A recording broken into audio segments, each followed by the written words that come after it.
Just a reminder to vote in this week's Locals poll, where you decide what deck I take to Locals every single week. Without any further ado, I hope you enjoyed the video.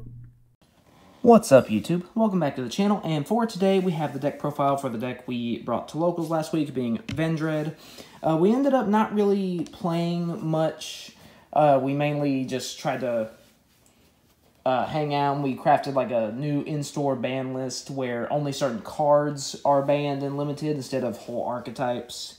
But anyway, enough about that. We did play one practice game against Dragon Maids, which we won. So yeah, there's that, and then here's what it looks like on paper, then we'll get to the card by card.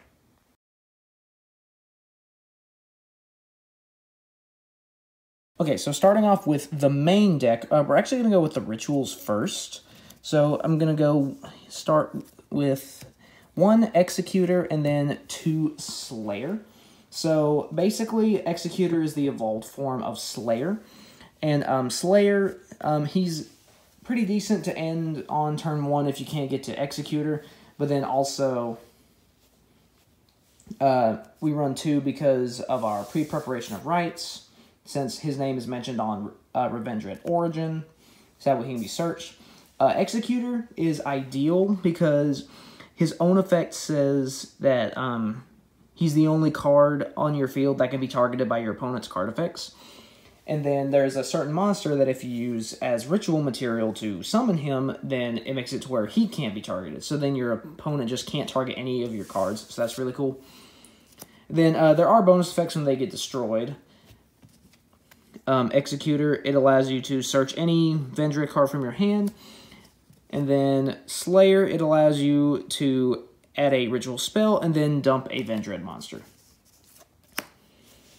Next, I'm going to talk about Vendread Scavenger. So this one is another target for the pre-preparation of rites because it mentions, because the spell Ravenous Vendread mentions it by name. And then, basically, as a quick effect, you get to tribute a zombie monster, and its attack points get added on the scavengers till the end of the turn. And then, if it was properly summoned, and you have, and it's in, if you properly summon it, and then it gets sent to your graveyard for some reason, and you have a Vendread Slayer on the field, and he also counts as Slayer while on the field, then you can special summon him back from the graveyard, so that's kind of nice. Although summoning him isn't like a super huge deal. Next, I have 1 Chimera and 1 Battle Lord. These are the ones I like to call the throwaways, because you don't usually summon them, and there is something on the inside of the sleeve there. Or is that on the card itself? Hold on. Oh wow, that's on the card itself. I never realized that, but that's like a little, it's like a little spot where there's no ink. Interesting. I never even noticed that before. Anyways, basically you don't summon these. You basically either discard or banish these as fodder for your other effects. You can summon them if you want, but that doesn't normally come up. So now going on to the regular main deck monsters. Running 2 Scar of the Vendread. So this one is a level 6. And basically it has 2 effects. When it's sent to the graveyard, you get to add a Vendread spell or trap from your deck to your hand. So that's really good. And then if a monster is tributed while it's in the graveyard, you can banish another zombie monster from your grave to special summon this from your graveyard. So this can kind of help, give you something for Scavenger to tribute, or just another body to like maybe make Vendread Savior. But yeah, we run that one at 2 just because it's level 6, so we don't want to have a bunch of monsters that we can't summon right off the bat. Next, I'm currently running 3 copies of Vendread Revenants. So this one, if it's destroyed by your opponent's card, you can special summon it from your grave, but then it's banished when it leaves the field. That normally doesn't come up very often. The main reason we run this is because of this second effect here. It says, a Vendread ritual monster ritual summoned using this card on the field gains the following effect. Once per turn, as a quick effect, you can target a special summon monster your opponent controls and banish it. So yeah, the whole name of the game is to get various Vendread main deck monsters on the board, then use them all to ritual summon one of your Vendread ritual monsters, give it a bunch of bonus effects that make it really irritating to deal with. One such of those monsters is Vendread Hound Horde. So if it's in your graveyard, you can discard a Vendread card to special summon it from your grave, but then it's banished if it leaves the field. And then it has a very similar effect to Revenants, but instead of targeting a special summon monster, you get to target a spell or trap your opponent controls and banish it. So yeah, again, just basically making it to where one of your rituals can just constantly pick apart your opponent's board. That's kind of the name of the game. Next is 2 copies of Vendread Stridges, and I guess I'll just go ahead and throw in the Plague Spreader Zombie also. So, Stridges, when it's sent to the grave, you can reveal a Vendread card in your hand to special summon it back. This is mainly just to be used as a link material for a Vendread Savior. We usually don't use this one as ritual material if we can help it. Plague Spreader Zombie, I basically run this just because it is a recurable zombie body. So, just being able to provide an additional extender is always nice. And then I do actually have a couple of Synchros and Xyz monsters in the extra deck that it can be used for as well. But we'll get to that later. Next, 2 copies of Vendread Core. So basically, if this card's in your graveyard, you can banish a different zombie monster to special summon this card, but it's banished when it leaves the field. And then a Vendread Ritual monster summoned using this card on the field basically can't be targeted by card effects. So basically, what you try to do is you try to get Core, Hound Horde, and Revenants all on the field, and then ritual summon your Vendread Executor, because this guy's level 8. So then 4 plus 3 plus 1 is 8. So then you get a ritual monster that he himself cannot be targeted. He protects your other cards from being targeted, and then he can banish an opponent's spell and trap, and then a special summon monster once per turn. So yeah, it's pretty nice. Next, 2 copies of Vendread Anima. So basically, you can banish this card from your graveyard to bring back one of your banished Vendread monsters. And then it does have an effect similar to the others, but we normally don't use it for the ritual effect. We usually use it for the graveyard effect, to bring back some of our banished zombies in order to facilitate our ritual summons. So yeah, that's it for the main deck monsters. Let's go on to the spells. So starting off with the spells, I'm going to cover the ritual spells first. So I'm running 2 Revendread Origin and 2 Ravenous Vendread. So basically, both of these can be searched with pre-preparation of rites, which we'll get to later. And basically, this one is just a standard ritual spell. You get to ritual summon a Vendread by attributing monsters from your hand and field, or you can also banish from your graveyard. Of course, if you don't use them from the field, they don't get that bonus effect. And then while it's in the graveyard, if a Revendread Slayer you control would be destroyed, then you can banish it from your graveyard instead. So basically what we like to do is we like to search for this and then discard it with some of our other effects. So that way we have that graveyard protection. Ravenous Vendread is the main ritual spell you want to actually be activating. So basically you get to special summon a Vendread monster from your hand, deck, or graveyard in face down defense position, and then after that effect resolves, immediately ritual summon a Vendread ritual monster from your hand or graveyard by attributing monsters you control, including the monster special summoned by this effect. And so basically you want to get one of your guys, special summon another with this, and then immediately go into one of your rituals.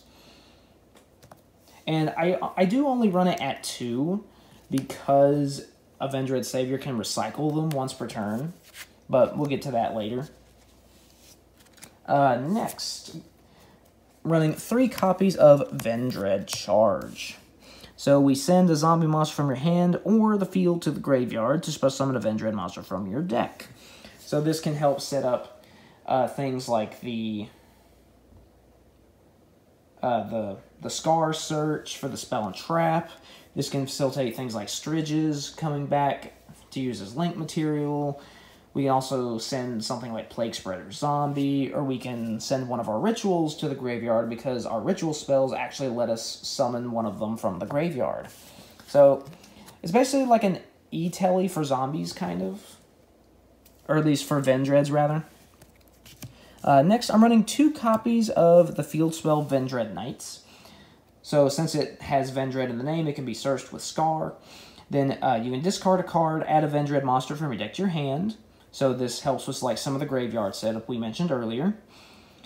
And then when your Vendread monster destroys an opponent's monster by battle, you can banish a Vendread monster from your grave to let it attack again in a row.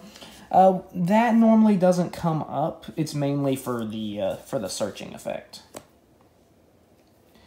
Next, I am running 1 copy of Vendread Nightmare.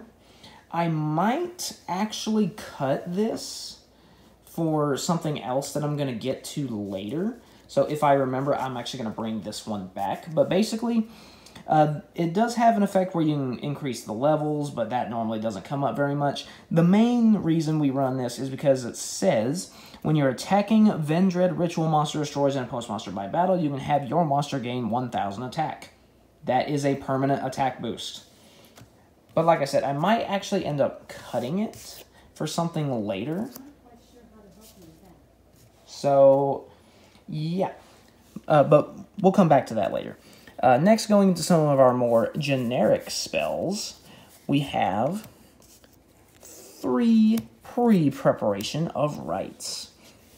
So basically, we add a ritual spell from our deck to our hand, then add a ritual monster from our deck to our hand whose name is specifically listed on that ritual spell card. So we can add Vendread Slayer and Vendread Origin, or we can add Vendread Scavenger and Ravenous Vendread. So basically it's just a way to kind of get to our ritual stuff. Next, I am running 1 Reasoning because of all the different levels, and then, since they're zombies, they don't mind being in the graveyard.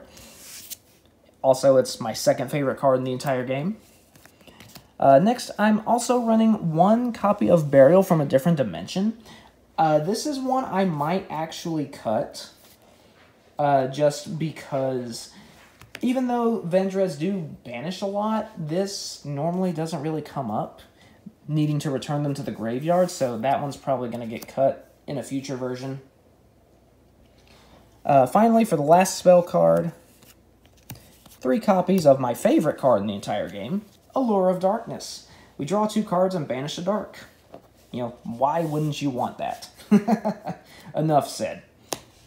And then finally, we are running 1 trap card, being Vendread Reorigin. So this serves as another way to interrupt interrupt our opponent. We can target a face-up monster our opponent controls with a level, tribute it, and then we get special summon a Vendread token with a level equal to the tributed monster's original level. So basically, it's just a way to out problematic stuff that our opponent summons. Like a big fusion or a synchro or something. Okay, and now before we go to the extra deck, I'm going to come back to the things I said I might cut. So we have Nightmare, Burial, and I think I might actually, if I can find it right quick, I might actually also cut the Vendread Chimera. It's one of our throwaway rituals, because it's actually very hard to summon this one, because the main ones we try to get are a level 4 and a level 3. So trying to summon a 5 with that, I mean, it's possible, but it's not really worth it when you could go into like Slayer or even something like our other throwaway ritual being Vendread Battlelord, because he's at least a level 7 with 2,700 attack, and he can technically stop a certain type of monster or a certain type of card from being activated during your turn. So he has more use than Chimera, so I might actually cut these 3 cards here. And if I remember, I will put a overlay picture of the card in question, just in case someone's not familiar with it. But I might actually try out cutting these 3 in favor of 3 copies of Pot of Extravagance.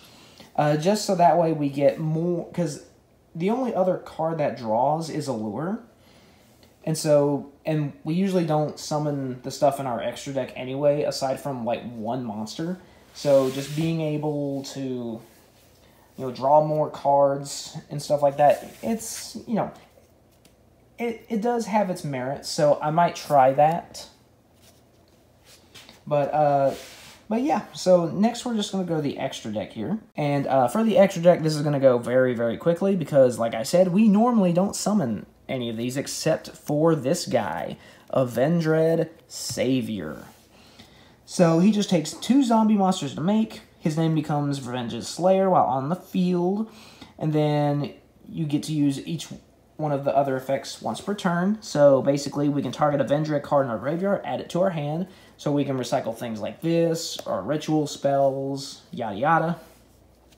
And then during damage calculation, if this card battles an opponent's monster, you can send the zombie monster from your deck to the grave, and then your opponent's monster loses attack equal to that sent monster's level times 200. So one of the best things to do is to actually send the Scar with that effect, because your opponent's monster will lose 1200 attack, and then you also get a spell or trap search off of the Scar, so that's really good.